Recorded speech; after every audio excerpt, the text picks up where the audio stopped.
안녕하세요. 아마추어 철학자 정태문입니다. 신교수 편지에 대한 과학 철학을 전공한 장 교수님의 답신이 되겠습니다. 장 교수는 기본적으로요, 종교에 대해 비판적인데요. 종교가 감기 바이러스처럼 인간에게 없어져야 할 나쁜 바이러스라고 이렇게 생각을 하는 거죠. 네, 그래서 이번 영상에서는요, 기도와 진화론적인 관점에서 본 종교라는 이 두 가지 키워드를 가지고요, 장 교수의 편지를 한번 살펴보도록 하겠습니다. 먼저 기도를 살펴보면요, 장 교수와 저와 그 처지가 좀 비슷한 것 같은데요.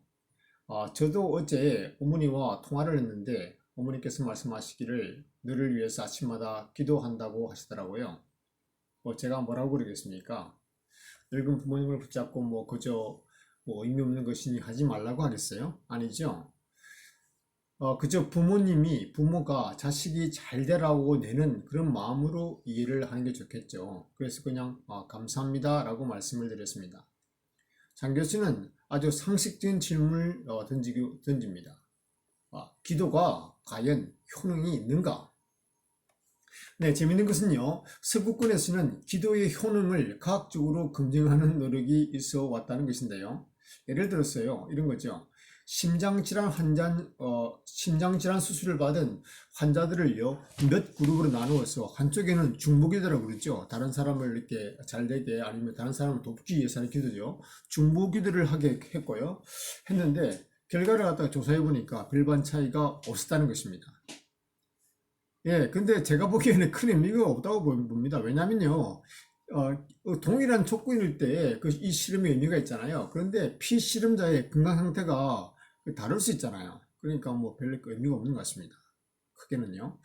여하튼, 여러분은요, 기도의 효능과 응답을 어떻게 생각하시나요? 네. 제가 생각할 때는 신의 응답을 받고 신을 움직이려는 생각에서 하는 기도는요, 문제가 좀 있습니다. 문제가 좀 있겠지만, 적어도 기도 자체는 나쁜 것은 아니라고 생각합니다. 먼저요, 기도를 하면요, 기도하는 사람의 감정과 신체의 변화가 나타나는데요. 이건 일종의 마인드 컨트롤이나 플라시보 효과 같은 효과가 있는 거죠. 네, 부정할 수 없는 것입니다. 그래서 제가 생각하는 기도에서 중요한 것은요, 그 기도의 대상이 아니라 기도를 하는 사람의 바로 마음 상태인 것이죠. 예를 들었어요. 자식이 아플 때, 여러분 그 부모님이 되면 다 느끼잖아요. 자식이 아플 때 그 자식을 위해서 그 대상이 무엇이든 간절한 마음으로 자식이 낫기를 바라는 마음, 네, 아주 간절한 마음이죠. 그것이 저는 곧 기도라고 생각합니다. 바로 기도의 핵심인 것이죠. 그 바람이죠. 간절한 바람, 간절한 마음, 네, 그것이 기도라고 보는 것이죠. 그리고 여러분 생각해 보세요. 모든 종교에서요, 기도의 응답이라 그럴까요? 기도의 응답의 여부는 누구한테 달려있나요? 네, 신입니다. 신의 판단, 신의 의사에 따라 기도가 응답이 되고 응답이 되지 않는 것이죠. 그러므로 결과를 장담할 수가 없죠. 그래서 종교에서 말하는 기도는 바로 결과에 대한 해석이라고 저는 이렇게 생각을 하는 것이죠.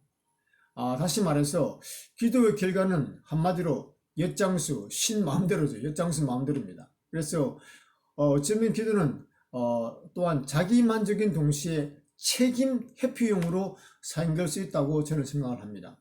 이런 거죠. 내가 이렇게 해달라고 기도했는데 결과적으로 안 됐다는 것이 신의 뜻이니까 이렇게 돌리면 신한테 그 책임을 돌려버리면 그만인 거죠. 그래서 한마디로 얘기해서 돼도 신의 뜻이고 안 돼도 신의 뜻이고 그러니까 엿장수 마음대로라는 말이 이렇게 나오게 되는 거죠. 네. 자, 그러면 이제 좀 주제를 돌렸어요. 이제 진화론은 종교의 본성을 어떻게 보는가, 어떻게 이해하는가, 이것을 한번 살펴보도록 하죠. 네, 진화론적인 관점에서 보는 종교의 본성은요, 크게 세 가지로 나눠 생각할 수 있는데요. 첫 번째는 종교를 인간의 마음의 적응으로 보는 견해입니다. 네, 진화론의 적응 있죠? 예, adoption가 얘기하는 거죠. 종교가 하나의 생존 전략이라고 보는 시각이죠. 네, 종교적 행위가 생존과 번식에 도움이 되기 때문에 진화를 했다는 것입니다. 다시 말해서 종교가 사람의 마음을 차분하게 하고요. 때로는 사후의 두려움을 덜어주잖아요. 그 다음에 불확실한 상황에서 판단을 내릴 때 도와주잖아요. 이렇게 의지하게 되죠. 그래서 결과적으로 개인의 생존과 번식에 도움이 되었다는 그런 주장입니다. 네, 이런 식으로 이제 이해하는 거죠. 그래서 그다음에 두 번째는 종교를 다른 인지 적응들의 부산물로 보는 견해입니다. 이 견해는요, 종교가 따로 진화적으로 어떤 기능을 갖는 것이 아니고요, 다른 목적 때문에 진화된 인지 체계의 일부가 작동하는 과정에서 부산물로 생겼다는 것이죠. 네. 다시 말씀을 드리면, 어떤 우리가 인간은 우연적인 사건에 만족을 못 하잖아요. 그래서 결국은 인간은 인과적인 스토리를 만들어내는 그런, 인과 추론 능력을 발달시키게 되는 거죠. 네. 이런 인과 추론 본능을 발달시키는 과정에서 초자연적인 존재자를 최종 원인으로 두려는 그런 성향이 나타나게 되었다는 것이죠. 그것이 바로 발전되어서 종교가 되었다. 이런 식으로 보는 견해인 것 같습니다. 네.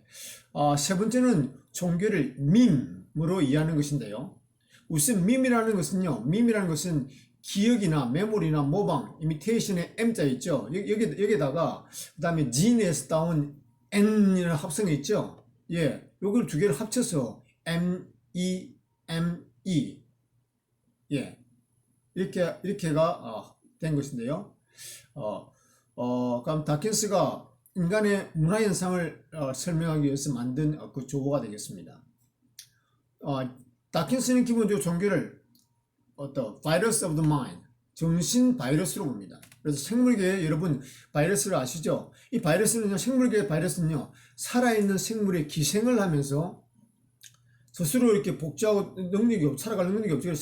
살아있는 생물이 기생하면서 자신을 복제하며 살아갑니다. 마찬가지로 이 종교라는 정신 바이러스가 인간의 정신을 갖다가 숙주로 삼아서 자신의 정보를 복제하는 그런 기생자라고 보는 것이죠. 네, 그래서 이것은 나쁜 바이러스, 없어져야 될 바이러스라고 보는 것이죠. 네. 네, 다음 편지는요, 종교학을 전공한 김윤성 교수의 편지인데요. 제목이요, 실제의 깊이는 종교나 과학보다 깊습니다라는 제목입니다. 네, 많이 기대해 주시길 바라겠습니다. Bye now.